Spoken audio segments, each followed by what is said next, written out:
Hey everybody, welcome back to the Seagull Football Network. I'm Braden, my brother Ben is on. Today we're going to be diving into the NFC East. We're going to talk about those teams and kind of look forward to their seasons. First, I have a couple news items to go through. Starting off, the Giants and Lions were holding some joint practices. They got into a lot of fights. I heard at least five within the last 2 days or so, potentially more. Both teams were fined $200,000 because of these fights. The NFL told everybody they would not accept any unprofessional behavior at joint practices. So that's the penalty for that. We have a couple injuries to keep an eye on. Number one, potentially the most important, Christian McCaffrey has a calf strain that is limiting him in practice at the moment. They said it's not going to be anything major as far as they can tell. Should be ready by the season opener, but definitely one to keep an eye on. Rondale Moore, wide receiver for the Falcons, got carted off today from practice. They've had to put an air cast on his right leg, and I think they took him to a hospital farther away. So prayers for him. Hopefully everything's going to be okay there.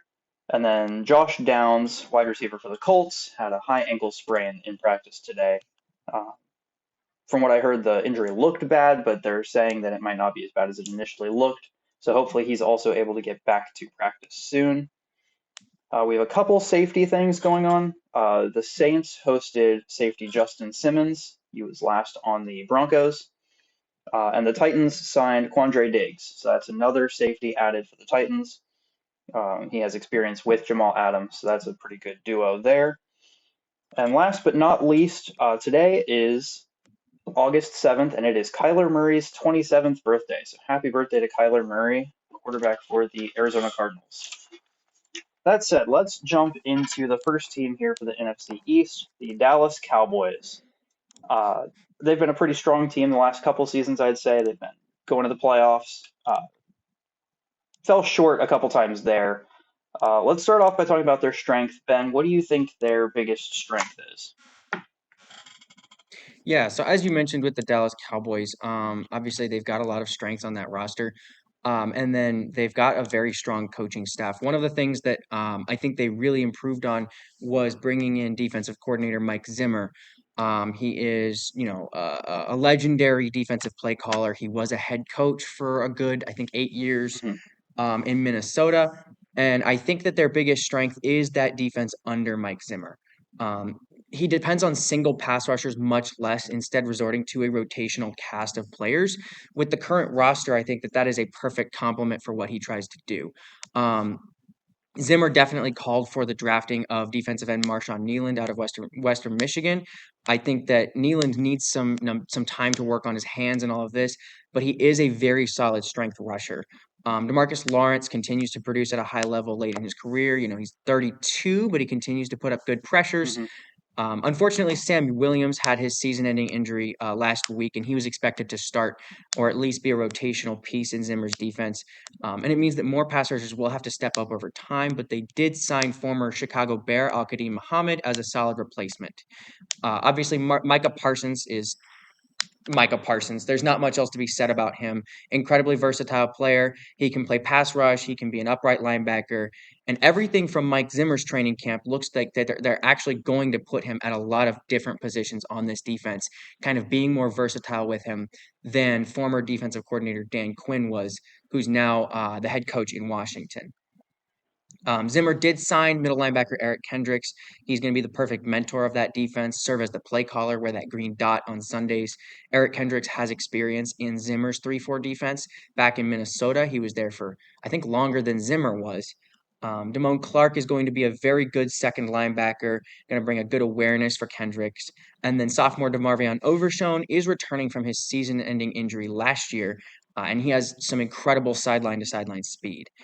These players in that front seven are going to really complement what Zimmer wants to do on defense. And then for the secondary, as long as Trevon Diggs can stay healthy, him, Deron Bland, Jordan Lewis, they're a dangerous group of corners. They even losing Stephon Gilmore, I don't think they lose too much in terms of actual potential on that defense in the cornerback room. Safeties Malik Hooker and Donovan Wilson are also very solid players. Those five starters, even with Trevon Diggs only playing 2 games last year, combined for 27 interceptions and 56 passes defended over the past 2 years. That's a lot of interceptions and defended passes. The Dallas defense was very strong in 2023. Dan Quinn was a large reason why, but I think that Mike Zimmer, being a legend in the NFL community, one of the greatest defensive play callers in recent memory, is going to make this team even better in 2024. Yeah, I completely agree. I also have the defense. I listed specifically Trayvon Diggs, Deron Bland, and Micah Parsons as kind of key players to watch. I think they've been just really, really solid the past couple of years. Obviously, Trayvon Diggs had his injury struggle, um, but especially if you look at Deron Bland last year, 9 interceptions and 5 pick sixes is ridiculous, and that's only in his second year in the league. If he continues progressing at the rate that he started at, I mean, he'll be just phenomenal going forward, potentially a top 10 corner. Micah Parsons coming off of a career high 14 sacks. I mean, he just continues to get better. And that's through all of the holding that he went through last year that didn't get called. I saw so many clips of him just blatantly being held, caught by the collar, by the shoulder pads, whatever, and it didn't get called a lot of the time. So if that can get called more often, or if he can get through the blockers faster, I mean, he's only got upwards room to climb there. And then, yeah, I think as long as the supporting cast around them continues to keep up, obviously Eric Kendricks is great. They did have a couple losses there. Leighton Vander Esch was one of them that is going to be tough for them. Mm-hmm. But I think if the supporting cast can help support them, just do their jobs, I think they'll have a really, really great defense led by Diggs, Bland, and Parsons for sure. I agree That completely. bring, I think that Eric Kendricks is a good one-to-one for Leighton Vander Esch. I think Kendricks is a little bit of a better fit for Mike Zimmer's defense. I agree. And then obviously, like I said, DeMarvion Overshown, I think was a second rounder last year. And he's going to be a very good piece for this defense as well. Yeah, absolutely. That brings us up to the weakness. I just went ahead and flipped the book on this one. It is offense. I have their offense listed. I think there's a lot of questions around their offensive Mm. line. They've had some injuries there in the past. They just lost left tackle Tyron Smith, who was kind of holding that line together. I don't like the depth at receiver. I think beyond CeeDee Lamb, it really declines very quickly. Obviously, Dak has had his ups and downs. He's had his injury history. He's had good seasons, bad seasons. Overall, you just really don't know what to expect from him all the time. I don't like their running back room at all. I think bringing Zeke back was a terrible decision. And then beyond him, you have kind of mediocre running backs that haven't really proven much in the NFL yet. The only pieces I really like of their offense are CeeDee Lamb and Jake Ferguson. I think they've shown that they can be consistent players. But yeah, beyond them, I just don't know what to expect from this offense. I don't have super high hopes. I think it really hinges a lot on Dak Prescott. What are your thoughts? I'm actually going to push back a little bit on some of the things you said. First of all, their offensive line has been pretty consistent over the last 2 or 3 years. The loss of Tyron Smith is perfectly countered by the first round selection of Tyler Guyton at Weird. left tackle. He's going to be a first round slot starter. Like he's not going to have any slotting in and playing day Cool. one. Tyler Smith, Zach Martin are some of the best guard duos in the NFL. And then Terrence Steele was very good when he had to play tackle last year. He did play guard for most of the season, but he played tackle, and now he's at right tackle. So I don't think they're going to have much of an issue in the offensive line department. In terms of receiver, CeeDee Lamb had something like 170 something targets and 135 receptions, put up 1,749 yards. He I'll talk a little bit about him later because he comes up later, but he had no issue being the number one guy and Dak's go-to target last year. In terms of, depth, Brandon Cooks is good. Jalen Tolbert has always been solid. There's a couple other guys that I had listed. I'll pull them up in a minute. And then Jake Ferguson has been great at tight end. Luke Schoonmaker was a second round pick from last year who didn't get on the field because of a lot of injury, but he should be pretty good this year now. So in terms of offensive weapons, I don't think they're as barren as you say they're gonna be. And then you look at Dak's numbers over the past 2 or 3 years. Yeah, he had the injury in 2020, but since 2020, you can't really fault the numbers. In 21, he was 4,500 yards, 37 touchdowns, 10 picks. 2022, he was 2,900 yards, 23 touchdowns, 15 picks, and he only played 12 games that year. And then 2023, he had 4,500 yards, 36 touchdowns, and 9 picks. So he's floating just under 40 touchdowns, right around 4,500 yards and 9 to 10 interceptions in a year in which he's not injured. So I get what you're saying, but I think he's a lot better than you give him credit for. That being said, I will agree in the biggest weakness in one aspect, and my biggest weakness was the running game specifically. I agree completely. Re-signing Ezekiel Elliott wasn't necessarily the smartest move ever. Um, I think his familiarity with head coach Mike McCarthy's offense makes it not necessarily a bad move, but he's not the bell cow running back that he was 2 or 3 years ago. He hasn't surpassed 1,000 yards, 50% success rate, or 4 yards per attempt since 2021.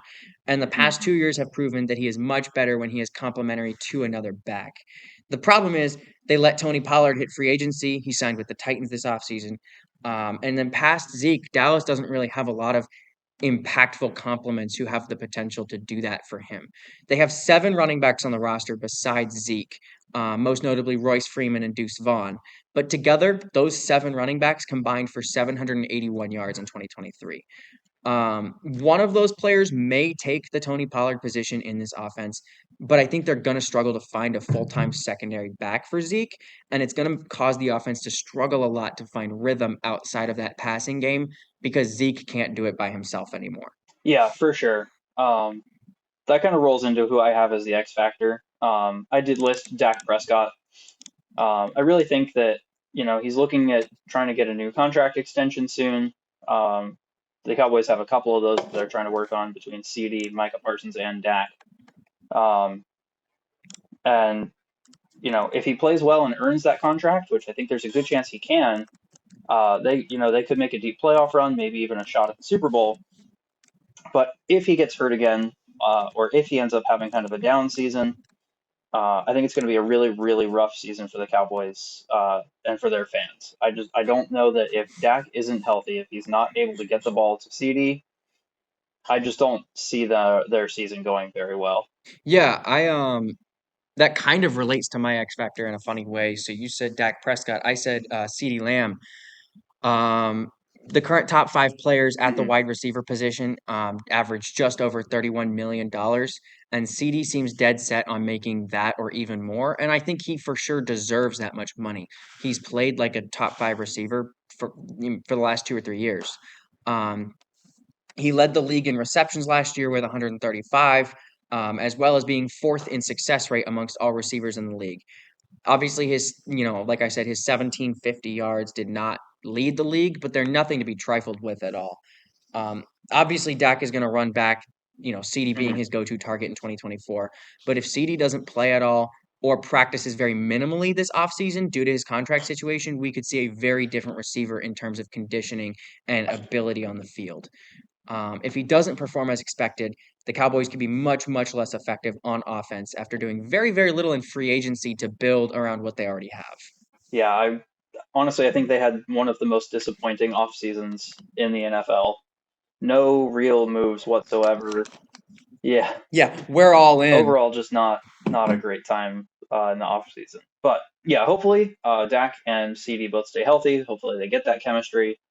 Um, if the Cowboys want to continue succeeding in the near future, I think they have to continue to build around Dak and CD.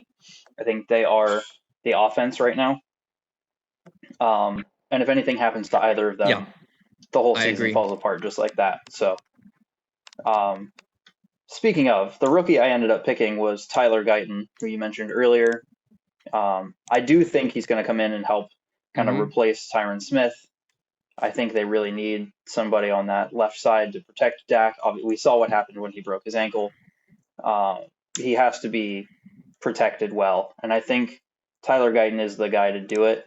He had a sack-free season last year at Oklahoma. And if he can recreate even a little bit of that, I think they'll have a solid brick wall for Dak Prescott to be able to stand behind. What did you pick for your rookie? Yeah, I'll add on to that really fast. Tyler Guyton was one of my favorite Hmm. offensive tackles, pure offensive tackles that is in the draft. Obviously, I mean I'm pretty well on record that Troy Fautanu was my favorite. But I think Hmm. Tyler Guyton was a ready to start left tackle. Playing right tackle, there's going to be bumps and bruises for him. Playing inside, there's going to be bumps and bruises. But the fact that a team drafted him to be able to put him at left tackle, I think he's going to be one of the best tackles we've seen in a couple of years, start day one. And I'm really excited to see that. For me, I went another direction. I stayed within the offensive line, though. I went with the third round, 73rd overall pick from Kansas State, Cooper Beebe, who is who was drafted as a nondescript offensive lineman. I think that that's a pretty good name for him. A lot of people were projecting the Cowboys to take versatile offensive lineman Graham Barton out of Duke in the first round. Obviously, they did surpass him and ended up going for um, Tyler Guyton, which I think was the correct decision. But then they kind of took Graham Barton, but less well developed with Cooper Beebe. He played all positions in college, giving him a lot of versatility for Dallas's offensive line. He's going to need a lot more development than first rounder Barton, especially against speed rushers. He's going to need to work on his hands. But when he's ready, he's going to be able to slot into any position, especially on the interior of that offensive line. And I'm really excited to see that because Dallas does have a couple of aging pieces. And if they do struggle with injuries, like you mentioned on that offensive line, he may be able to step in pretty smoothly and make something happen. Hmm. Yeah, absolutely. That brings us up to our biggest games. I'll kind of start off here. The first one I have here is week 3. They host Baltimore. I know we keep bringing up every team that plays Baltimore. We bring up their games here. But these are two very formidable teams, awesome defenses. Yeah. I think it's going to be a really interesting game to see who comes out on top. Especially because there's a little bit of potential that it's a Super Bowl preview. It's not exactly what I would pick as my number one guess, but it's certainly within the realm of possibility that Baltimore and Dallas could be in the Super Bowl. So that's definitely an interesting game to keep an eye on. I'm not sure I see Dallas as a Super Bowl team, but whatever makes I could see it Cowboys if a fans lot of sleep at things night. go if a lot of things go right, I could see it happening. They've made the playoffs enough times. They just need to really focus on winning in the playoffs. Hmm. Then I have a 3 week stretch where it's week 6 they host Detroit, and then they have their bye week, and then in week 8 they travel to San Francisco to play the 49ers. That's been a big matchup lately. It's becoming a pretty big rivalry again. I know it was back in like the 80s, 90s. It kind of quieted down for a little bit, but the last couple seasons they've had some ferocious matchups. So that's another one that I put on there to keep an eye on. What did you end up going with for your biggest games? Yeah, so I kind of went with weeks 6, 8, 10, and 17. That's versus Hmm. Detroit at San Francisco, and then both Philadelphia games. I think that those four teams are, or I guess those three teams, those four games are some of the top teams in the NFC. All three of those teams are going to be competing for playoff spots in the NFC this year. And the outcome of those games could determine whether Dallas is a competitor in the playoffs or not. Sorry, excuse me. Playing Philadelphia twice will also affect Dallas's playoff chances, as well as divisional standing. So obviously, Detroit, San Francisco, we know they're going to be in the playoffs. But if Philadelphia comes in and beats Dallas twice, there's a real chance that Dallas doesn't even rank in the division, let alone the playoffs. Yeah, that's true. Kind of on the same topic there, we haven't had a repeat division winner in the NFC East for years. The Cowboys won it last year. Do you think they win it again, or will the pattern continue? You are going to disagree strongly with me, but I think that Philadelphia wins the division again. Hmm. Especially after this deep dive, I I feel even more confident in that pick. Interesting. I think it's between Dallas and Washington, which might be a little bit controversial. But That's it is, bold. and we'll get to that at the end. But yeah, I like what I'm seeing from Washington right now. And I think there's a chance they could. Washington's a good They team. are. They're super underrated right now. I don't think a lot of people recognize I how good they are. really like them. I think they're being slept on I by also most people. I just Yeah, yeah. I think a lot of people, including you, are underestimating Philadelphia. I think that they're going to come back and be a very strong team this year, and people don't expect it. It's interesting because it's I like don't the know. I Dallas think they've got a situation where there shot. weren't a lot of free agency changes and their draft was good, not great. Well, Mm. actually, that's I think not they're true. going to I get loved seen Philadelphia's draft, anyway, but I but can see what people see and are saying about them. But Philadelphia was a lot more scheme and coaching changes than actual roster changes, and that's what's going to keep them competitive this year. I disagree a little bit. Let's jump in. Let's get into Philadelphia. Finish with the Cowboys. Let's get into Philadelphia next. Um, Philadelphia is a team that's had a lot of roster loss, I think, this year. If you look at it, they've the big three that I noticed that they lost were Fletcher Cox, Hassan Reddick, and Jason Kelsey. Hassan Reddick was kind of newer there. I guess he. How long was he in Philadelphia? Was it just 1 year? It was, I think, two. He was there the 2022 a year as well. Okay, 2 seasons there. Fletcher Cox was there forever. Same with Jason Kelsey. Those are like foundational Philadelphia players. They helped define what the team was, who the team was, what their identity was, and both of them are gone now, which I think is a big deal. But let's talk about their biggest strength. What do you think the Philadelphia Eagles' biggest strength is going to be this season? Before I talk biggest strength, I have to like address that a little bit.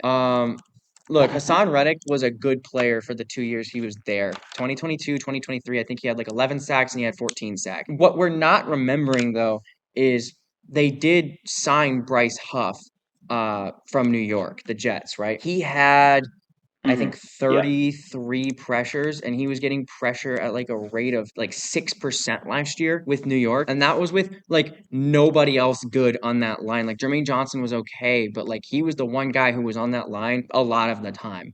And he was very, the very good Giants. at what he No, the did. Jets. The Jets. My Bryce bad. Huff was with the Yeah. Jets. Um, and there's an argument to be made. Some people are like, okay, but he had that one season in 2023 where he was good. Yeah, but he played a lot less before that. Now he's playing, and I think that he's going to continue to keep that production up. Hassan Reddick, on the other hand, was aging, so I think it's a classic Howie Roseman move of saying, hey, look, let's replace an older, highly productive guy with a slightly less productive guy who's younger and cheaper. And that's exactly what you're looking at with the Bryce Huff signing. Additionally, you talk about Fletcher Cox.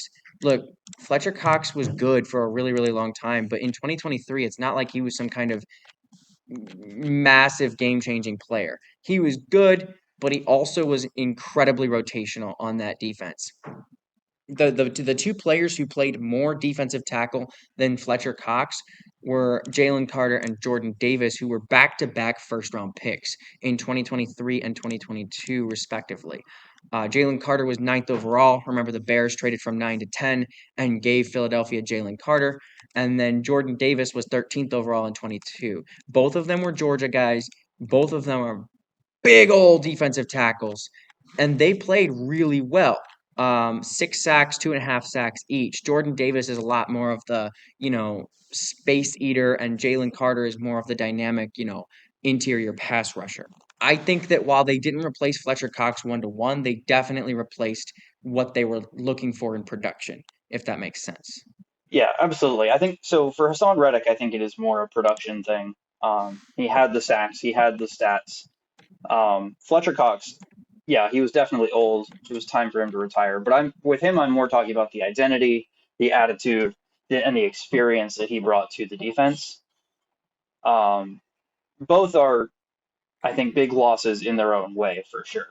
Um, and then obviously Jason Kelsey being the rock that held the offensive line together. I don't think we would debate that that's a big Yes, deal. and I'll get to that. Little bit of a spoiler alert. Their new center, Cam Jurgens, is my X factor because I am a wholehearted believer in Cam Jurgens. I think that he is the future of the Philadelphia offensive line, and I think that he can far and beyond do what Jason Kelsey did. I am a believer in Cam Jurgens' ability to fulfill what Jason Kelsey left. Like I said, I'll talk about this a little bit later. Jason Kelsey is a legendary player, future Hall of Famer, but Cam Jurgens is a very good center. So when you're talking about, team culture and all of that, that's a little bit harder for us from the outside to analyze and say yes or no, or will it work.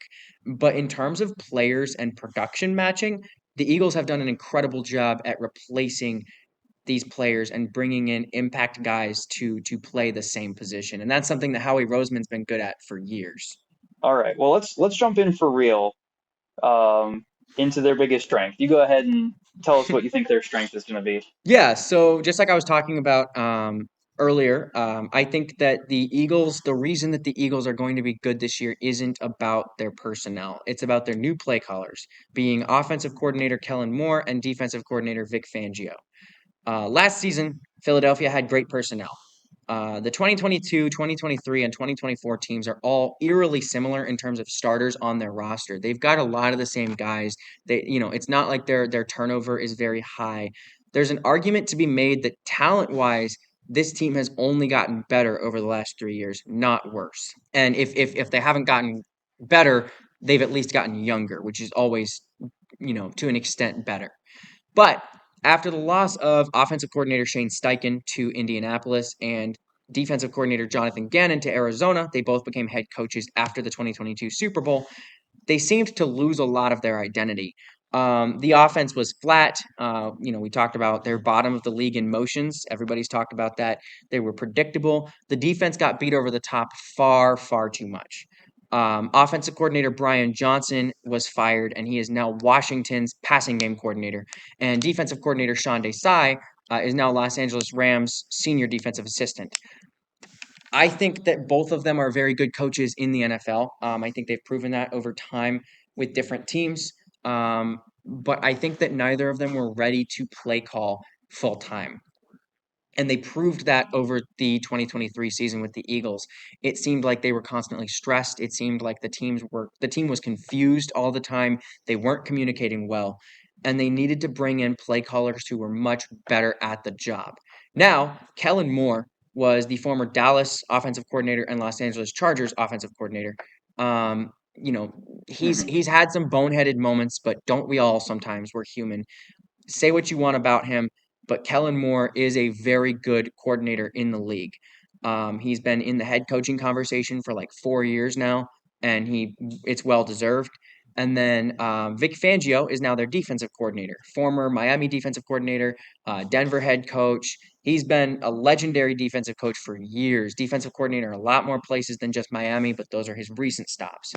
Um, Vic Fangio is and like I said, I'm really high on Kellen Moore. Vic Fangio is significantly better than Kellen Moore in every way possible. He's a very, very good coordinator. Those two are the new play callers.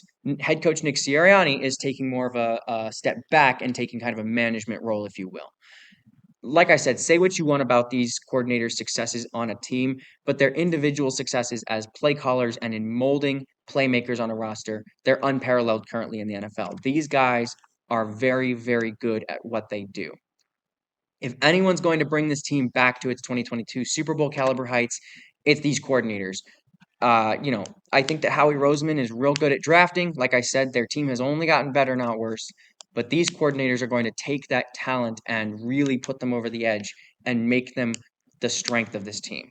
Yeah, so I agree to an extent.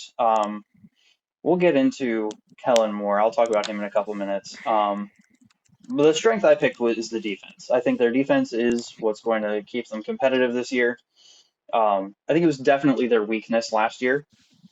They definitely had offensive issues, but they had the second most pass yards per game allowed out of every team. Their secondary was just terrible. They were uncoordinated, poorly communicating. It was just really, really bad. And so they've done a little bit of a retooling. I don't think it's as much as I would have liked. I think they needed a couple better pieces in the secondary, maybe some free agent additions or some trades instead of relying on rookies to come in. I think they're going to be good rookies, and we'll talk about them later as well. But I think especially the addition of Vic Fangio is going to really, really help this defense. Like you said, they've got a lot of draft stock that they've poured into the defense, and I think it's going to pay off. Um, it's definitely possible that the defense isn't fully fixed, that they're still going to have personnel issues, that they're still going to have holes. But I think if anybody's going to be able to help cover those up, it's going to be Vic Fangio. And that does bring us into the weakness, which I've kind of picked out as the passing game. Interesting. Last season, yeah, last season it looked like teams had really figured Jalen Hurts out. He did not look as good and as electric as he had the previous season.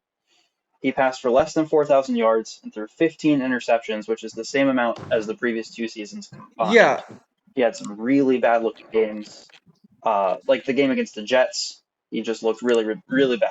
And I know they have an awesome secondary, but he just seemed to struggle more last season than that's previously. not his And fault especially though. towards the second half of I think it partially is. And my concern with Kellen Moore is I'm not sure that Hurts is going to be able to keep up with the offense that Kellen Moore is going to want to run.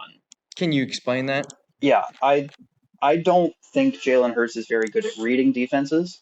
That's what I've seen from watching him. That's what I've heard people say. People in the Eagles organization, he's not great at reading defenses. And Right, and Kellen Moore is going to give him the easiest reads he's ever had. That's I the thing about the Kellen I Moore don't think that's offense. true though. Kellen Moore, his offense isn't the simplest by any means. I mean, Dak Prescott did fine with it most of the time. I, Justin Herbert did a good job, but he's one of the best quarterbacks in the league. I'm not convinced that Jalen Hurts is going to continue to improve. I think he's going to take a bit of a step back this season, especially if you look at the second half of the season. Both A.J. Brown and Devontae Smith declined in their performance in the second half of the season, and I don't know that it's necessarily their fault. Again, that's a Brian Johnson issue. Brian Johnson is a good coordinator and he or is a good coach and he will be a good coordinator at one point in his career, but he needs time and he was thrust into that role too quickly. He wasn't he was a quarterbacks coach for like his entire career and then he was just expected to be the offensive coordinator in 2023 and essentially what he did was he took Shane Steichen's offense and watered it down and made it mostly like pretty much one look reads. It was all quick RPOs and things like that. And if you look at, kind of what they were running at the time, it was basically one run and only one run the entire time. They ran basically inside zone from the shotgun all the time.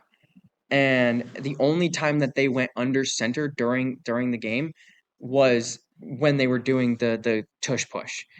It was unoriginal, it was uninspired, it was just not well thought out at all. And like I talked about, they were literally bottom of the league in motion. And this team, it was just uncreative and uninspired. It wasn't Jalen Hurts' fault. It wasn't A.J. Brown's fault. It wasn't Devontae Smith's fault. And it sure wasn't Nick Sirianni's fault, who even then wasn't play calling. It was Brian Johnson's fault. And I hate to like call out one player or one coach like that, but it was. And when they bring in an experienced play caller who played quarterback at a high level. Okay, Brian Johnson played quarterback in I think college, maybe just high school. But when you bring in Kellen Moore, who was an NFL quarterback for multiple years, who has played on a lot of good teams, who has coached in a lot of good systems, I think that you're setting yourself up for a much, much better offense. And it's not going to be something that Jalen Hurts can't handle. I'm not fully convinced. I hope that Kellen Moore is able to put something together for Hurts that he's able to handle, that he's going to be able to perform well in. But I'm not at this point convinced of that fact right now. The West Coast offense is expected to be very read oriented. You're reading different halves of the field. You're making a pre snap and then a post snap read, and it's all about what the defense is about to do. That's what Nick Sirianni and Shane Steichen ran, and that's what Brian Johnson took and kind of high school playbooked, if you will. Now Kellen Moore runs a, for lack of a better word, a bastardization of Air Coryell. And that is a lot of very quick um, throws and plays that are based entirely off of what the defense has been showing and based entirely off of what a receiver is reading. Jalen Hurts has talked about it during training camp. He said that it's been so much easier to run this offense than it was to run last year's offense. He's talked about how it feels like they're actually like playing against a defense instead of playing against themselves. Like that was almost a direct quote from him. And so if you're looking at, like I said, the receiver is reading what he's up against and he's running a specific route based off of that. And Hertz is just giving it to him on that. Kellen Moore knows what he's doing with young quarterbacks. He knows what he's doing with somebody who needs a different kind of offense. So if you really doubt Jalen Hurts, once again, Kellen Moore has the offense for that. I definitely hope that that's true. I hope they can sort of reverse the momentum from the end of last season. I guess my last kind of note is I think losing Jason Kelsey is going to be a big blow to this team, especially with when it comes to the tush push. And I know you kind of already talked about his replacement. I'm going to have to see it to really fully comprehend what that looks like. You can. He played guard for them all year last year.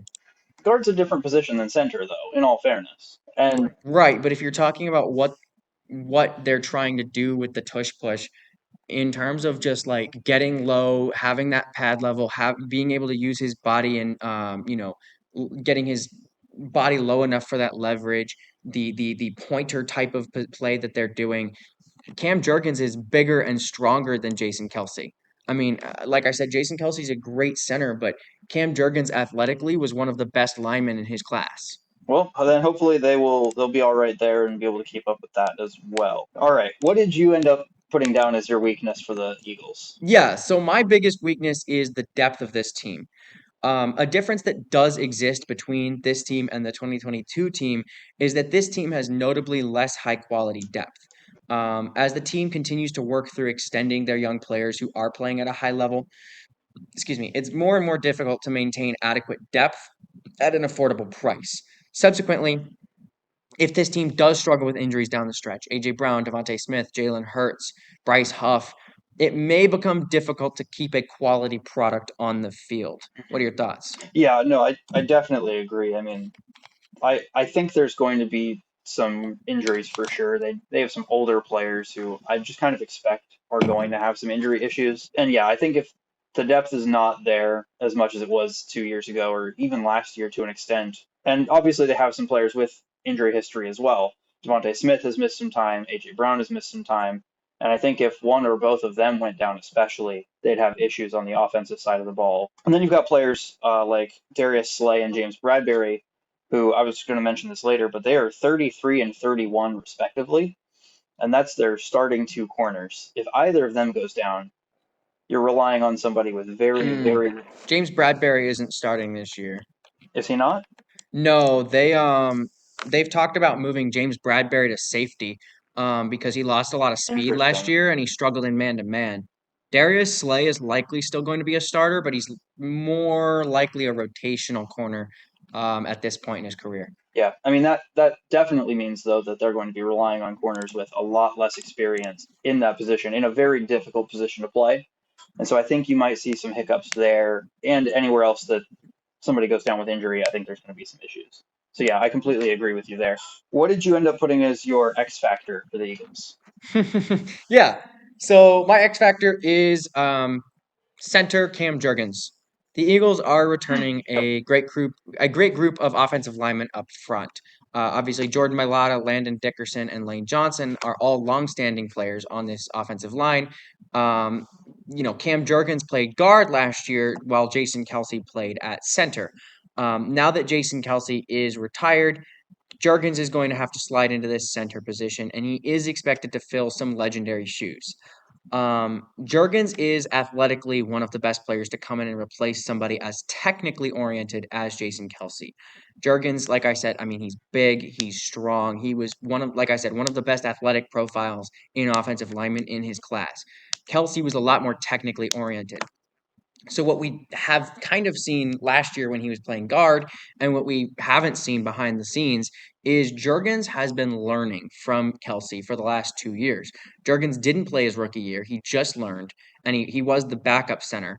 And then he played guard, and he showed a lot of that technical experience that he learned from Kelsey in 2023.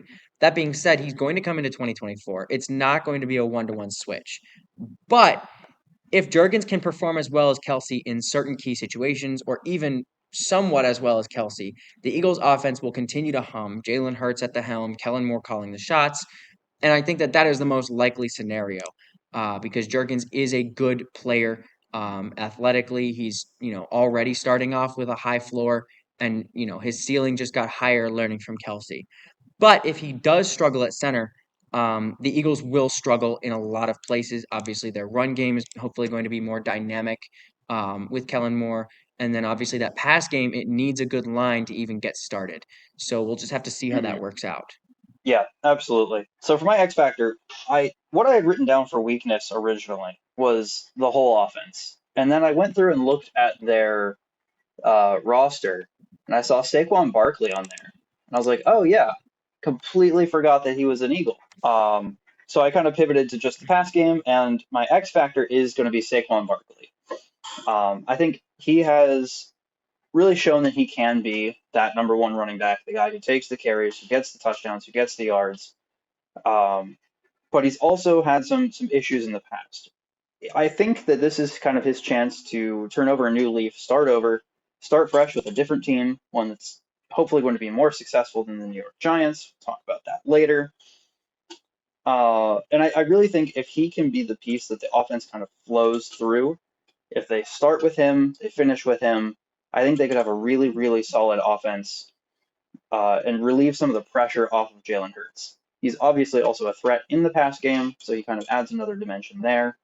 But I really think Saquon Barkley could be a piece that they need to take the offense up to another level. What are your thoughts on that?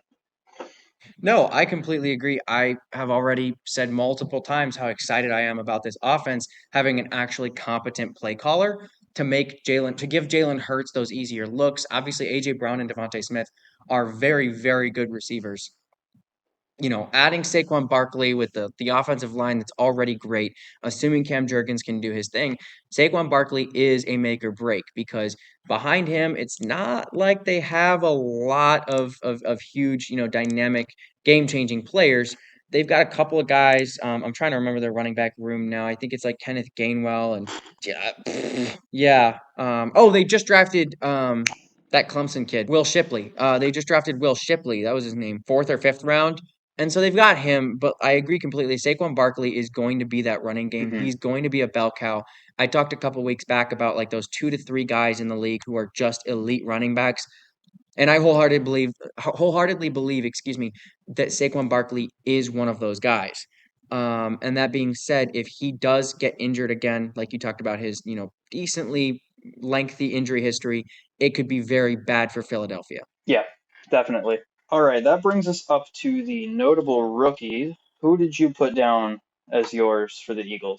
Yeah, so I took their first round selection. He went 22nd overall out of Toledo. That is Quinion Mitchell. Quinion Mitchell is a physical and fast corner. He's incredibly good at getting in a receiver's face, creating pressure in man situations, and he was just a monster at ruining a route's timing. He was my favorite corner in the draft for a couple of reasons. But he's exactly what Philadelphia lacked in a good corner last year. Like you talked about with James Bradbury and Darius Slay, they're both a little bit on the older side now. James Bradbury clearly lost some speed. Darius Slay is getting to that point. Quinion Mitchell is somebody who's not afraid to get in a receiver's face, be physical, and then still track the receiver all the way down the field and high point the ball on every single play. And Quinion Mitchell, I think, is going to be a day one starter for the Philadelphia Eagles, and he's going to make a large impact very quickly. Yeah, absolutely. I also picked Quinion Mitchell, and I threw their second pick in there as well, Cooper DeJean. Both of them are cornerbacks. I think it was their biggest need last season. Like we talked Yeah. about earlier, the second most passing yards per game. It's terrible. They really needed help, and I appreciate the fact that they recognized that and spent their first two picks kind of addressing that issue. Obviously, Darius Slay and James Bradbury are great players and have been for a really long time, but all good things come to an end, and their careers are starting to look like they're getting to that point. Um, like I mentioned, they're 33 and 31. They need somebody new, they need somebody young, and they should get them in the door while those two are still around so they can learn from the great veterans that have played there for so long. Well, and something that general manager Howie Roseman has always done well is planning for the future. He's always drafting guys, even high draft picks, who he thinks he can develop. And if ultimately the player that he drafted, if the player that they were drafted to replace sticks around for longer, so be it. Cool, they lasted longer. Or if the player that he drafted really high just doesn't work out, so be it. He's continuing to plan for the future every single pick. And I really, really appreciate that from him. That's why Philadelphia has had one of the deepest pass rushing groups for like the last like 5 years, is because of that. And at corner, I think that they did a really good job at that. Roseman saw a weakness with some older guys. And instead of being like, oh, we'll get a corner in there soon, or like we'll sign somebody from free agency, he threw every possible resource he could at the position. And I think he did a really Hmm. good job at doing that. Yeah, definitely. And that'll bring us up to the biggest games. I have week one hosting Green Bay, sort of. It's in Brazil. We talked about this one previously as well. I think that's going to be a big tone setter for them. I think it'll be, obviously, with Mm. new coordinators on both sides of the ball, our first real look at what the Eagles are going to look like. And I think it'll tell us a lot about how the rest of their season is going to go. I also have week 6 where they host Cleveland. A good defense. I think it's going to be a challenge to really, really test this offense with Miles Garrett, and they've got a good secondary back there as well. I think that's a good challenge for them. And then I have 2 away games, week 10 at Dallas and week 13 at Baltimore, for kind of the same reasons we've talked about previously with Baltimore and Dallas being not only a divisional game, but Dallas has done really, really well at home the last couple seasons. So that's more of a challenge than your typical game against Dallas. What did you have for their biggest games? Yeah, so Philadelphia was second in the division, right? So they have a bit of an easier schedule in the NFC than Dallas does. But I did Hmm. pick out weeks 4, 10, and 17 at Tampa and then their 2 Dallas games because very similar to what we talked about with Dallas, Philadelphia is facing these 3 teams and they're all threats to Philadelphia standing in the NFC and in their own division for the playoff purposes. And as I said, I believe Philadelphia is a playoff team. So they need to be very careful about how these games go because they could affect where they stand by the end of the season. Yeah, definitely. That wraps up the Philadelphia Eagles, which brings us up to the New York Giants. I am not super impressed with this team as a whole. I Finally, something you and I agree on. was desperately trying to find like some position group or some side of the ball that I could say their strength was, and I just couldn't really do it. So I've picked out a few players who I really like, who I think are going to do well. And interestingly, 2 of them are new to the team. Let me guess. Brian Burns and Malik Neighbors. Yes. Look Yep, at me that is go. correct. So my list goes Malik Neighbors, their rookie wide receiver, Brian Burns, the edge rusher that they got from Carolina. I also have Bobby Okereke. He's a linebacker. He played previously in Indianapolis and then played with the Giants last year. Had a really good season, one of his best. Dexter Lawrence, who's been with the Giants for a while, and Kayvon Thibodeau, their edge rusher as well. Those 5 players I really like. I like what they've got going there. You'll notice 4 of them are on the defensive side of the ball, only 1 on the offense. But overall, I think that's kind of what I picked out as the team's strength. They've got a couple players here and there who are really, really solid. What are your thoughts? What did you pick out as their strength? I agree with you there. I liked the fact that you just kind of picked out a couple players you liked because unfortunately this Giants team it reminds me of the Arizona Cardinals under Cliff Kingsbury for a good couple of years, where like you look at the team and you can pick out some guys and you're like, wow, this player and that player and this player are like really, really dynamic and they're game changers and all of that. But then you look at the play callers and you look at the other players on that roster and you're just like, this team is Mm-hmm. going to die.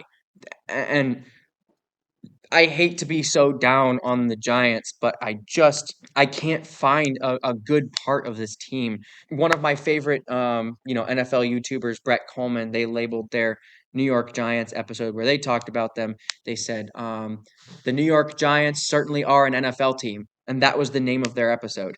And I'm really in the same boat with this team. It's just kind of okay. Are you ready to win 5 games and fire everybody?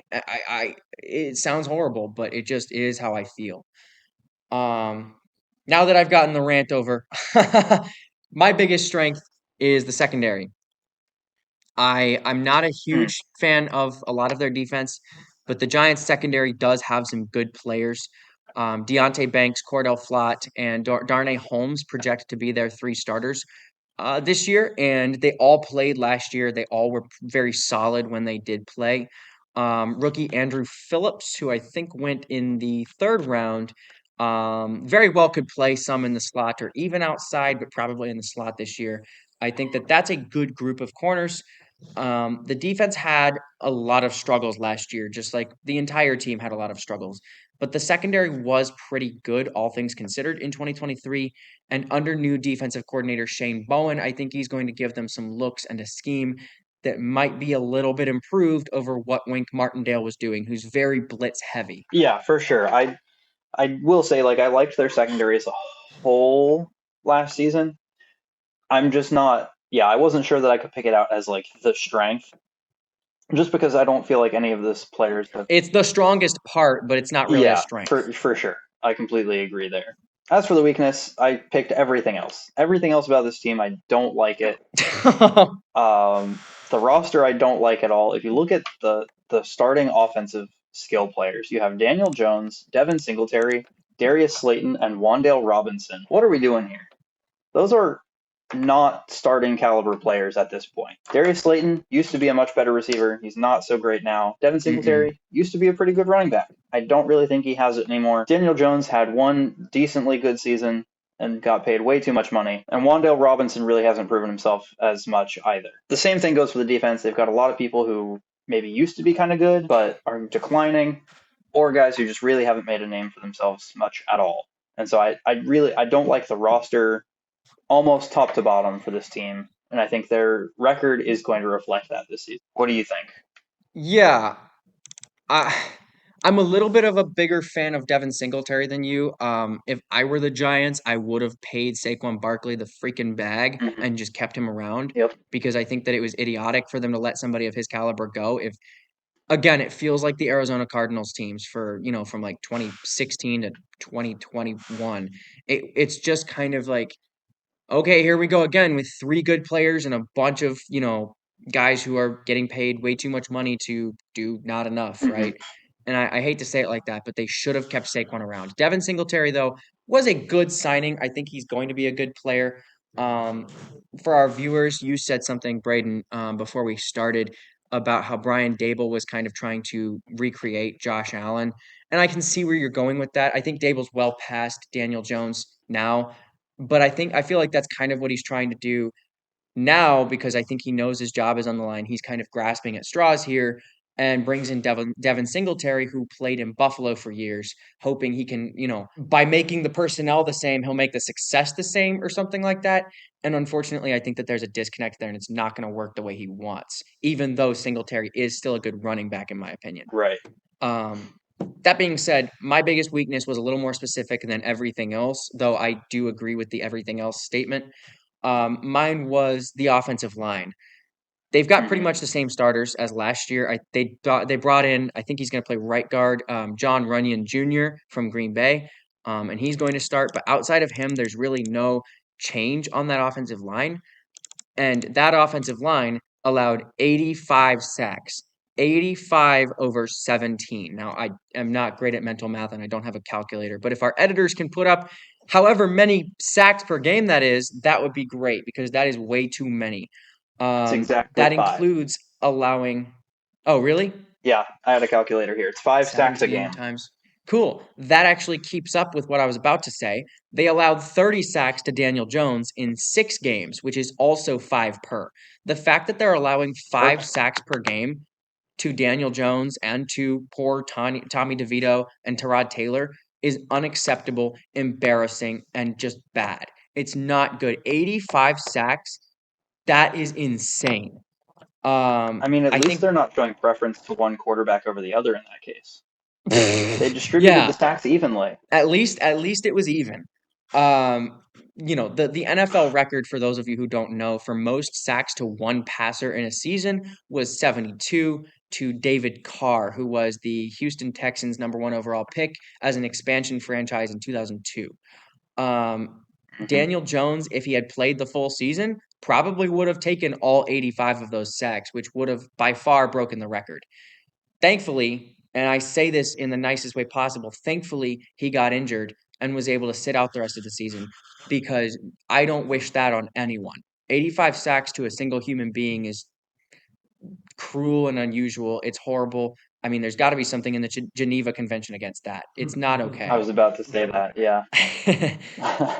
If the Giants' offensive line plays like this again, they have no chance of making anything meaningful happen on offense, and they're cooked. They're done for. Yeah, I 100% agree. What did you end up picking for your X factor, So my X factor, kind of relating, if you can was pick one? quarterback Daniel Jones. Yep. 2022, I think the New York Giants kind of surprised some people, right?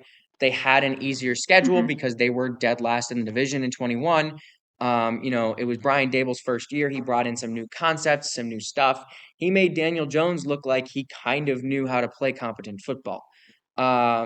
Daniel Jones, that's the thing, wasn't bad in 2022. I remember you and I having some discussions about this back then. Um, and I remember saying things like, look, 3,200 yards, 15 touchdowns, and 5 interceptions isn't bad, but it's also not good. And I think you pushed back and you were like, well, it's good for what he's done. And I agree with that. But then they paid him. And I feel like that pretty much decided that was not bad, but Yeah. also not good. Um, Hmm. Daniel Jones in 2022 was not bad, but 15 touchdowns to 5 interceptions isn't great. It's serviceable. Um, and they made the offense look good enough. They won 9 games. They had a really good run game, and it was enough to make it be okay. If Daniel Jones can go back to being like that, if he can avoid injury in 2022, distribute the ball where it needs to go, don't make boneheaded mistakes, the Giants will be functionally competitive to an extent in some of their games. Maybe win 7 or 8 games if they're lucky. But if Daniel Jones deals with injuries again, or if he sinks back into inconsistency, they won't have nearly the effectiveness that they have the potential for, especially with first round draftee Malik Neighbors. What are your thoughts? Yeah, I completely agree. Yeah, I think everything kind of pivots on Daniel Jones. Obviously, he got the huge contract. At least for the time, it was absolutely massive. Received a lot of criticism for that deal. It still is. Yeah, I mean, it's been overshadowed by a few at this point. Overall, it's still a large contract that received obviously a lot of criticism. And that kind of brings us, yeah, to my X factor, who is Brian Dable. Like you mentioned, I think when he first came in, he was trying to recreate Josh Allen and the Bills' offense.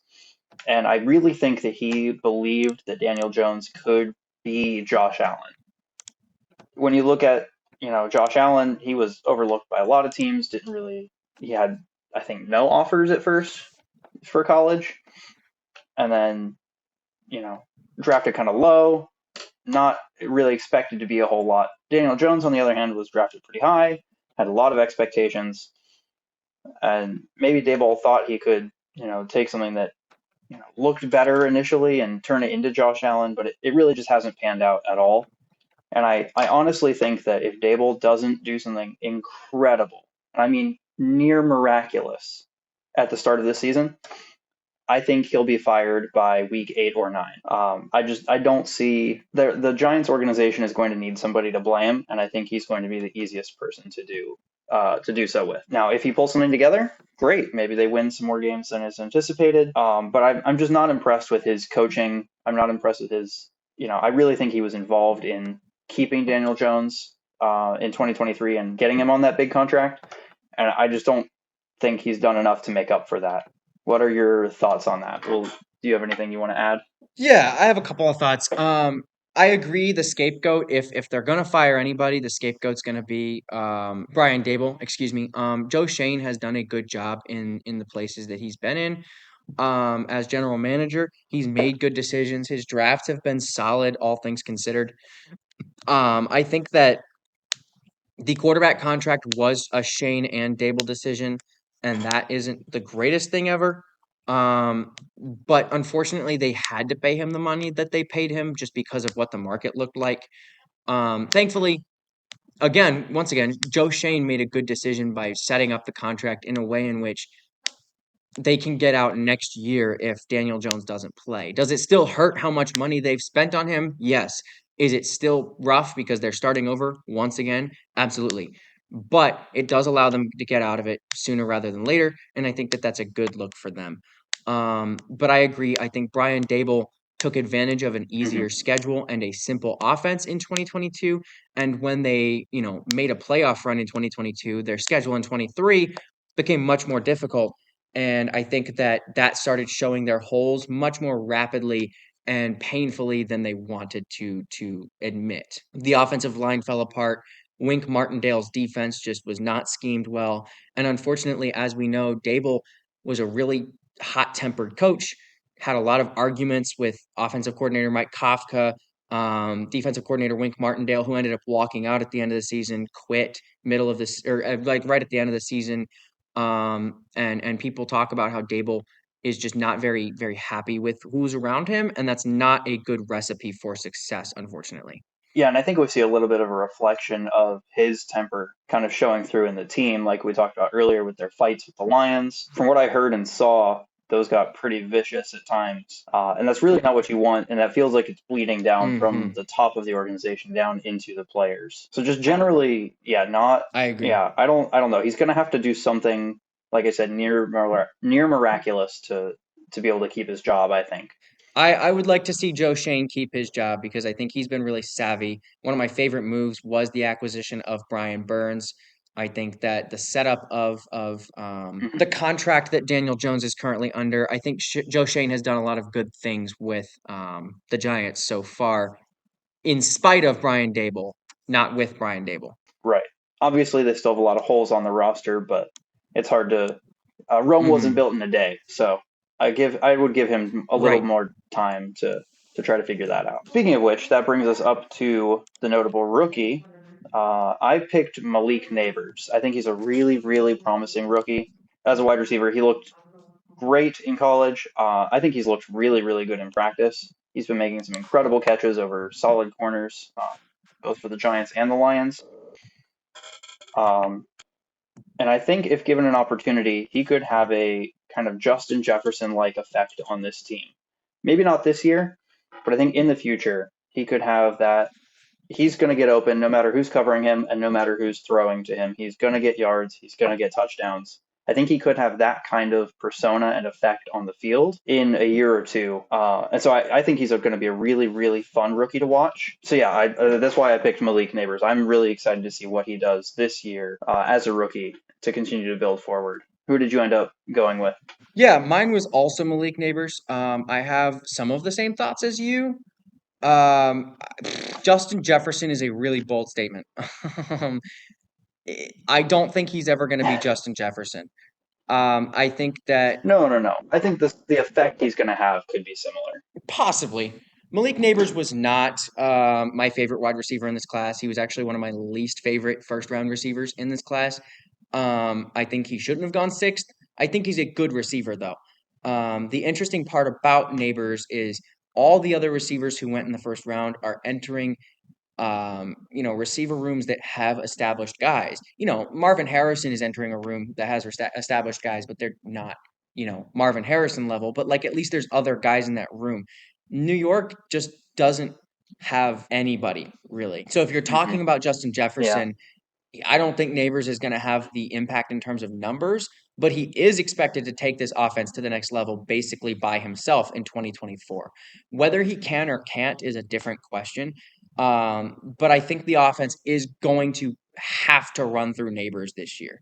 I think he can do it, maybe not to the level that we want or expect immediately, but I think he can. I'll be honest. I think it's more up to Daniel Jones and whether he can deliver it consistently than whether Malik Neighbors can receive it consistently. Hmm. Yeah, for sure. What I've seen from practice is looking really, really exciting. He's had some awesome one-handed grabs. He's going up for it. He's been really, really consistent across the middle as well. Um, So hopefully, if Daniel Jones can put something together, if Brian Dable can figure something out, I think Malik Neighbors will end up being really, really successful this season. And that brings us up to the biggest games. What did you end up picking out for the Giants? You can't do this to me. I had a really rough time picking out notable games because it's the New York Giants, Yep. and I just Hmm. am so unexcited about this team in 2024. I I hate being like this because every team we've talked about so far, I've been able to say like, oh, this and that about this team, and the Giants, I'm just like, ugh, there's just not much there, and I hate saying that. I hate being that guy, but there just really isn't. So I guess my biggest notable game is week 10. It's right before the bye. It's at Carolina. It's going to be two teams that are probably both going to be, trying to avoid being irrelevant. And the other big part of that is so Joe Shane, general manager Joe Shane, and the Carolina general manager, his name escapes me, Dan Morgan, are actually best friends. Those of you who have watched Hard Knocks actually kind of learn that. They talk about that. Their families go on vacation together and stuff like that. They worked on the same staff, I think, in Buffalo for a good while, and so they know each other really well. And that's part of the reason that the Brian Burns deal was figured out so quickly and smoothly is because they're very good friends. So Brian Burns returning to Carolina, Joe Shane's team versus Dan Morgan's team. I think it's just going to be a really interesting dynamic there. Yeah, I think that's a really good point. Before I talk about these games, I think like after diving into so many teams, obviously we still have two more divisions to go. But I think if I had to pick a team that I thought was most likely to go 0-17 this season, I think I'd have to pick the Giants. I don't think they will go 0-17. I I think agree. they'll win between 1 and 5 games. Um, I think they take one against Washington. it's possible. I don't think so. We'll talk about that in a minute as well. Um, but yeah, It's just Jaden Daniels being a rookie and all. That's the whole. yeah, That's the I whole reason I suppose say that's that. true. I really like what I'm seeing from him, but again, we'll talk about that in a second. Um, but yeah, I think if I had to pick one team to go fully defeated, it would have to be the Giants. That being said, I did pick out 4 games that I think are going to be kind of some of the toughest on their schedule for them, and especially ones for Daniel Jones. I picked out kind of really, really solid defenses. That's week 3 at Cleveland, week 4 hosting Dallas, week 5 at Seattle, and week 15 hosting Baltimore. I don't really think they win any of those games, but if they can keep even one of those close, I think that's a success for the season. If they can pretend like they're an NFL team, Right. I don't know. Are we still considering relegating to the UFL? Can we send the Giants over there? Bring on the Stallions. Let's get this it's done. yeah, right. All right. That finishes up the Giants. Let's jump into the Washington Commanders. What do you have listed as their biggest strength for this season? I'm excited about this one. I think that I agree completely. You said it earlier. I think the Washington team as a whole is kind of getting overlooked.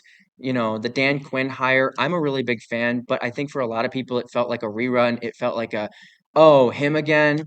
We went from Ron Hmm. Rivera, who went to a Super Bowl and lost in 2015, to Dan Quinn, who went to a Super Bowl and lost in 2016. They're both defensive guys. They're both, old guys. We want a young offensive guy. But I'm a big fan of Dan Quinn. And I'm even more of a fan of who he brought in as his offensive play caller, being Cliff Kingsbury. Hmm. Before hold the boost, okay? Cliff Kingsbury is a very, very good play caller. I think in Arizona, Hmm. he got a little bit stuck up in his ways. Kingsbury has always had a little bit of an issue with thinking he's the smartest one in the room all the time, and all of that. But I think his last couple of years in Arizona, I think his time in college has helped him kind of humble a little bit and learn a lot. And I think that coming in as the offensive coordinator rather than the head coach has given him a different look on kind of how the NFL is functioning. So my biggest strength is the Kingsbury rushing game. Cliff Kingsbury, his passing game is questionable at times. You go watch Arizona, it's interesting to say the least at times, but his rushing game was always consistent. It was always very good. They brought in former Los Angeles Charger Austin Eckler to complement Brian Robinson. They have two very different Hmm. running styles, and with Kingsbury's multiple run approach, I think they're set to have a very, very dynamic run game. Jaden Daniels, their quarterback, they took second overall. Jaden Daniels was taken second overall out of LSU. He is an athletic quarterback. He is able to run. It's never really been his MO to run all the time, but I think that he can cause wrinkles in defenses under Cliff Kingsbury. We saw Cliff Kingsbury turn Caleb Williams, who again isn't a runner first at USC, into kind of a running threat at times. So I think he'll do the same thing with Jaden Daniels in Washington this year. The rushing game is set to aid an otherwise relatively weak Commanders team, and I think it may help them win some games that we don't expect them to win. Yeah, I completely agree. I listed the whole offense. I really like what I've seen from Jaden Daniels in practice. I saw a clip a couple weeks ago of him running a drill in the rain, and they had one of those walls set up with like the baskets in them, and he kind of rolled out to his right and threw just a perfect pass into the smallest of the little pockets. I mean, in the rain, it was just very, very impressive overall. I really like what I'm seeing from him in practice. And I think he's coming into a fairly good offensive situation. They've got, obviously, you mentioned Austin Eckler and Brian Robinson, two very, very good running backs. I like Terry McLaurin quite a bit. I think he gets a little overlooked now. Um, yeah, but I Scary mean, he's still such a Terry. good wide receiver, very consistent. Um, I know we've talked about Jahan Dotson a little bit. I like what I've seen from him. Obviously, he needs to step up a little bit more, but I'm not sure that that's all his fault. The offenses he's been in have been not so great. And then De'Ami Brown, I think, is a perfect. He had a great rookie year. His second year was I mean, okay, so we'll see what comes statistically, up they were next. very similar. I think he had 7 and 4 touchdowns, which I think is the biggest difference. I think he had about 700 yards each season, if I remember correctly. I could be wrong. Um, But I like De'Ami Brown in the wide receiver three position. I think he just needs to develop a little further, and he'll be solid as well. But then we also have Zach Ertz, and tight ends are always good for young quarterbacks. They tend to help support them a little bit, and Zach Ertz, I think, is a perfect option there. He's experienced, he's got the physical talent, though he's aging a little bit. But overall, I really like the weapons that they've got there, and I think they have a pretty good looking offense that, with the right scheme, and if they can stay healthy, will do a lot and surprise some defenses when they get out there on the field. Yeah, and you can't really forget about, Luke McCaffrey, who is the Cliff Kingsbury receiver. Fast, small, sure-handed. He's a really smart guy. Everything, that came up before he was drafted was, he had every intention to be just as good as his older brother, Christian McCaffrey. And he's very, very versatile in terms of being a gadget piece. So I really like McCaffrey as a player. I think that he's honestly going to play more than De'Ami Brown this upcoming season. Though I will say a quick note on Jaden Daniels, and this isn't any shot at Jaden Daniels. I loved Jaden Daniels coming out of college. Looking at the draftees at the quarterback position, Caleb Williams was by far my favorite. Consensus favorite by everybody, obviously. But even I said before the draft, like Jaden Daniels has a lot of Mm. potential to be one of the best in this class. Forever. I really like him as a player. But a response, to kind of what you said about like, the training camp throws and stuff. I keep in mind it's training camp, right? You see players make really good plays and you see players make really bad plays. Aaron Rodgers is known notoriously, since he's been starting in the league as like one of the most interception prone quarterbacks in training camp. And he's talked about it before because he's one of those guys who throws like 3 or 4 interceptions a year, which is elite. And it's like, why do you throw so many picks in training camp? And he talks about it. He's like, I'm just trying stuff out. I'm just throwing stuff at a wall and seeing what sticks. I want to be able to trust my receivers. I want to know what plays are good and what plays are bad. Brock Purdy's doing the same thing this year, throwing, he threw like 7 picks in days of training camp. And I think that that's what we have to remember about these rookie QBs, especially the rookie QBs, is they've got ability, they've got talent, but they're learning offenses. They're installing stuff. They're just kind of going out there and pretending to be NFL quarterbacks for a couple of days and seeing how it feels. When the pads go on, when the week Hmm. one comes out and they're under the lights, it's going to be a completely different game. So, will Yeah. Jaden Daniels be good eventually? Yes. Is he going to be day one perfect, great? Absolutely not. And I think we have to keep that in mind. Yeah, absolutely. And again, like I've said 100 times probably at this point, I'm not a fan of starting rookie quarterbacks day one.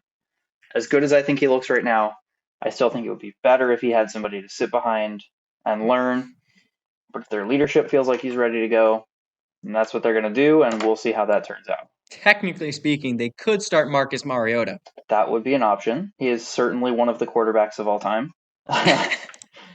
Anyway, that brings us right up to the weakness. I picked the defense. I kind of flipped the other direction. Um, they didn't have a lot of takeaways last season. They were ranked 24th with only 18 of those. Uh, Obviously, they traded out Montez Sweat to the Bears, who, as we talked about previously, led both teams in sacks. The Commanders had the seventh least sacks in the league with only 39 of them.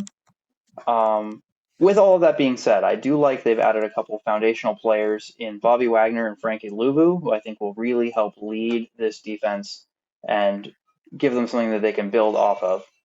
They also have some good younger players in the secondary who I like. I think they definitely need some more help there, but they have a good starting place.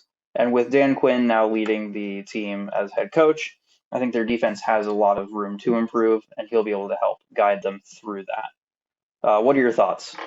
I agree and I disagree. I really, really like some of their defensive players, so I won't say that their biggest weakness is the defense, especially not with Dan Quinn coaching them, because they're going to look a whole lot better with Dan Quinn than they did before. Um, at corner, I think they're actually some of the strongest they've been in a long time. With Emmanuel Forbes, first rounder from last year, I believe. Benjamin St. Juste has been one of the most underrated corners in the league for a while now. I think he's a very good outside corner. Hmm. And then they drafted Mike Sainristil out of Michigan this year. He was one of my favorite corners. I think he's going to be a great nickel slot back.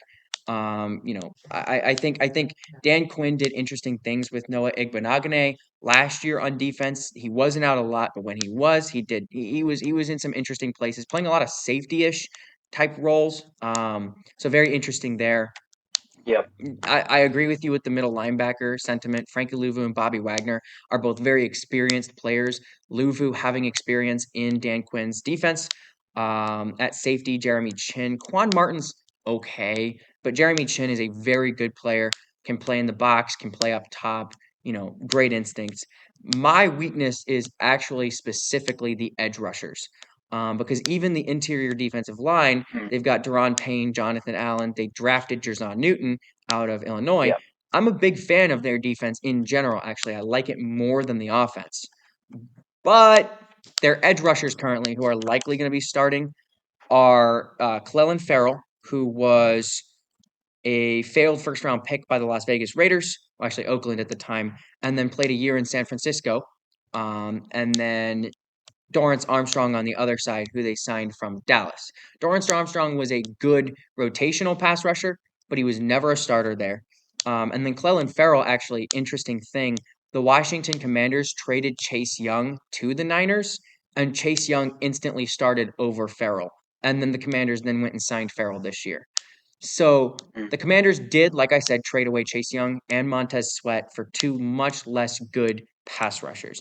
I know their plan is to eventually get some good pass rushers, but right now, that group of guys is not very inspiring. Yeah, I totally agree. Obviously, being seventh from the bottom in sacks is not great, and unfortunately, I think they have gotten a little bit worse at that position, even from last season. So, yeah, A lot bit. definitely an issue there. That brings us up to the X factor. Who did you end up picking for the Commanders? Yeah, so for the Commanders, I picked Jaden Daniels as the X factor.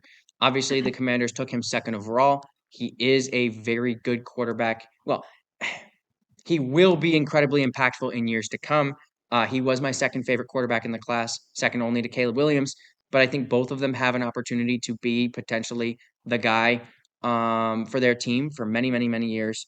And I think that the Commanders are not, like I said, they've got pretty glaring holes. And so they're not the greatest team in the world.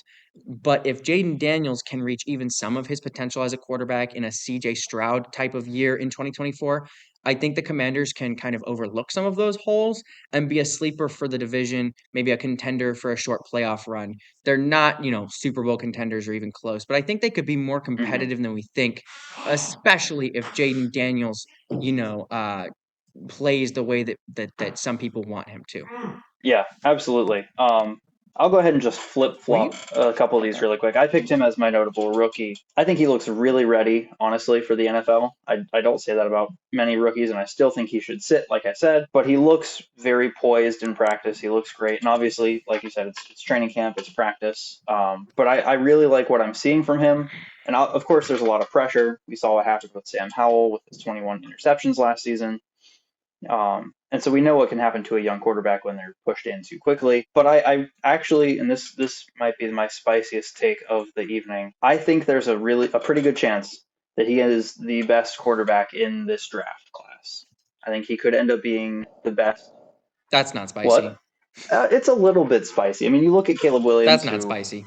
for 2 years people were saying, oh, he's going to be the number one overall pick. I know Spencer Rattler was up there for a little bit. Everybody was hyping him up. That was well before Caleb Williams. Yeah, obviously that was before Caleb Williams, but then you look at it like I didn't really hear a whole lot about Jaden Daniels until a couple months before the draft. I want to say I don't keep up I with heard college about football quite as him. much, but looking at like everything that he's doing and the research I did into him, I think there's a good chance he could be the best in the class. And so he's who I picked for my rookie. The X factor I picked is Austin Eckler. I know it looked a little bit last season like he kind of lost a step. I know everybody was joking about that run where he looked like he was running through molasses or in slow mo, and that's definitely possible that he has lost a bit of a step. But I'm not fully convinced of that. I think he's still got some good years ahead of him. And so I think if he does get back to being the player that he has been, I think he's going to be an awesome piece to this offense. Like you mentioned, him and Brian Robinson are very, very different styles of running back. He's a lot more involved in the passing game. He's a little shiftier, whereas Brian Robinson is a little bit more head down, charge through. I think that having both of those in this offense is really going to be an advantage, especially for such a young quarterback. The option to hand off or pass it down to the running backs, I think, is going to be really, really helpful.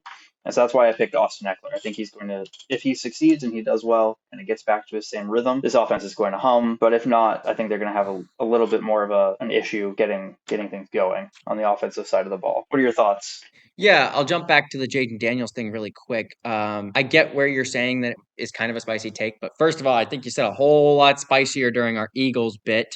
Um, I'm still salty about that. But secondly, Jaden Daniels, I think one of the things to note is like, yes, 2022 or sorry, 2023 was like kind of the year that he became part of the NFL draft conversation. He wasn't really a whole big thing back in Arizona State or his first year in LSU, but he always showed flashes. As somebody who watched every snap of his from 2023, who watched every snap of his from 2022, and then a lot of his Arizona State film, it was never really his fault. He dealt with some injuries, which is a little bit of a concern for him.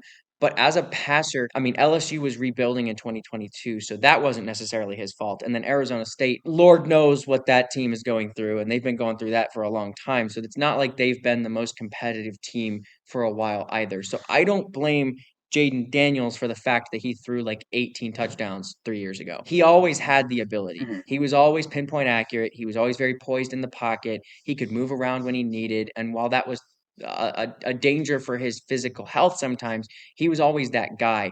This year, LSU really put it together, obviously having, Malik Neighbors and Brian Thomas Jr., and, that stalwart offensive line that helped him, but I think he's always been a first round talent. So I completely agree with you. He is high potential and could very well make that potential really mean something in this year, not in the future. Um, I agree. As for the notable rookie for me, I picked defensive tackle Jerzon Newton, who went in the second round, 36th overall in Illinois. There were a lot of conversations that he would go in the first round. And I think there's a couple reasons why he didn't. First of all, defensive tackle. Defensive tackles don't always go in the first round, even if they are first round talent, just because they're defensive tackles. Also, it was a very offense heavy draft. early on in the first round. I mean, I think it was like what 14 straight offensive picks or something like that. It was a lot of offense. Hmm. And so that also Yeah. explains some of it. And then there were some rumors, none of them were actually confirmed, but there were some rumors that Johnny Newton had some injury concerns during the combine, that he was not as impressive in his physicals, his private workouts and stuff, than he could have been. But Hmm. assuming he can get over those injuries, which from what I've seen, he's been, perfect at training camp in terms of physicals. He is an incredible interior pass rusher. He's got a lot of strength against the run. I think he has a great opportunity to be an impact player day one, but even better, he's not going to be on the field 100% of the snaps because he's learning under Jonathan Allen and Daron Payne, who are potentially the best defensive tackle duo in the NFL. So within a year or Yeah. two, I think Johnny Newton could be another Jonathan Allen, another Daron Payne, and could be a real playmaker for this Washington defense. Absolutely. And that brings us down to the biggest games. I have three listed here. All of them are away games. Starting off with week one at Tampa Bay. I think it's going to be a really good game for Jaden Daniels to come out and show the NFL what he's made of and what he's been doing. I think it's going to be a good tone setter. Obviously, up against a pretty good team, one that went to the Super Bowl just a couple years ago. Obviously, that was with Tom Brady, and a lot has changed. But they were still a playoff team last year as well. And so I think that's going to be a good game to kind of set up the season for the Commanders. Then I also have Week 6, you guessed it, at Baltimore. They come up every time. And then Week 18 at Dallas. And this one I think is really, really important because, like I said earlier, I think it was before we started recording, I think this division is going to come down to either Dallas or Washington. I think Washington has a chance to come in, sneak in, and take the division away. Um, I think there's a good chance the Eagles make the playoffs. I think they're going to be sixth or seventh seed probably. Um, I really think this division is between Dallas and Washington this season, with Dallas being the more likely option, maybe 70-30, with Washington being the runner-up there. And so I think if, especially Week 18 going into Dallas, is a big game that could end up having some impact on the divisional ranking. So that's what I picked. What are your thoughts, and what did you end up picking for your biggest games? I think Washington's going to be a good team. I think Washington has a shot at potentially sneaking into the playoffs. Washington is not going to be better than Philadelphia. And I know we've gone back and forth, and I know like you believe that. And that's okay. I just Philadelphia is still a good team. They have a top 5 roster, and now they've got good play callers again.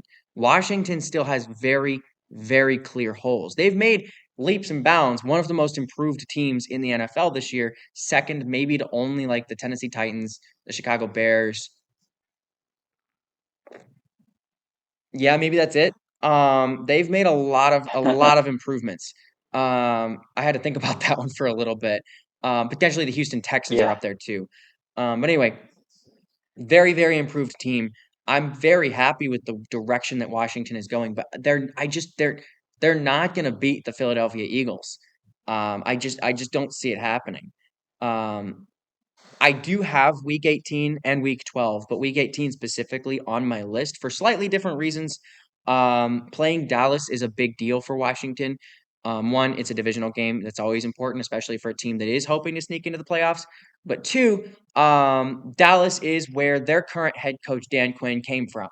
It's Dan Quinn's return Hmm. to head coaching. The last time he was a head coach was 2020 when he was 1-5 and got replaced by, or was it 0-5? I don't remember. It was bad. Either way, he got replaced by defensive coordinator Raheem Morris as the interim, and he hasn't been the head coach since. So this is his return to head coaching. Dan Quinn did poach a lot of talent from Dallas that Dallas really didn't replace. So it'll be kind of interesting to see how Dan Quinn's team does against new defensive coordinator Mike Zimmer, like we talked about, or just how Dan Quinn's team as a whole does against his former team. Um, Yeah. I also put on week 11 and week 16. That's at Philadelphia and versus Philadelphia. Once again, divisional games. But another reason being, I talked about earlier how the Philadelphia Eagles had a lot of issues in terms of play calling. They ended up firing their offensive coordinator Brian Johnson, who was their QB's coach before Shane Steichen left. But Brian Johnson did catch on shortly after with the Washington Commanders as the passing game coordinator and the assistant head coach, which is a really interesting position for him to be in as the assistant head coach. It makes me think he has a little bit more to do with the offense than we might think. The assistant head coach is often kind of a catch-all term for coaches who are kind of more important to the whole process than we think, but they don't want to like give them a bunch of positional names and stuff, if that makes sense. So Brian Johnson having that Hmm. title is a very, very interesting turn of events. So being able to return to Philadelphia for Johnson will be also really interesting in terms of, revenge game and all of that. Um, Another revenge game, I have week 4 at Arizona. That is Cliff Kingsbury's return to Glendale for the first time since he was fired as the Arizona head coach in 2022.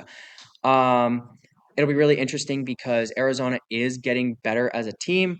I don't think they're going to be the best yet, but it'll be interesting because Cliff Kingsbury's coaching the offense. The new coach who replaced him, Jonathan Gannon, is a defensive coordinator. So it is kind of a head to head in that sense. I love those revenge games, those types of things. And then my last game is week 8 versus the Chicago Bears. And that is, like I said, two of the most improved teams, but also it is the number 1 overall QB versus the number 2 overall QB. And I think that that's a really exciting matchup. Those are always fun to watch. Yeah, absolutely. I think those are all really, really good games that you've picked out there. Well, thanks so much again for coming and watching us. We are the Seagull Football I think so. Network. I'm Ben. This is Braden, my brother. Super excited to have you once again. If you haven't already, hit the subscribe button, that notification button, turn it on. We'd love to hear your thoughts. If you disagree, you agree. I'm sure one of us will agree with you because we couldn't agree today. So go ahead and leave that down in the comments for us. If you have a friend you think that will enjoy our content, please share it. We love talking about Yeah. it, and we love when people appreciate listening to it. So you guys have a great weekend, and we're excited to see you next week.